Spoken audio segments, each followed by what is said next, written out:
What is up guys, to another site. In this video I'm going to show you how to fix the error of your Netflix isn't a part of this device. So first you need to head over to the settings by just clicking on this Windows button and then opening the settings. After opening the settings you need to search for VPN.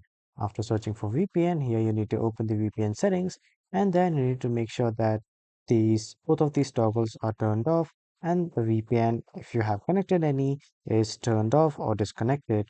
After that, simply close this, and here in the Wi-Fi section, just simply disconnect your Wi-Fi, and after disconnecting your Wi-Fi, here close the Netflix application or website, whatever you are using, and after closing it, you just simply don't need to reconnect your Wi-Fi.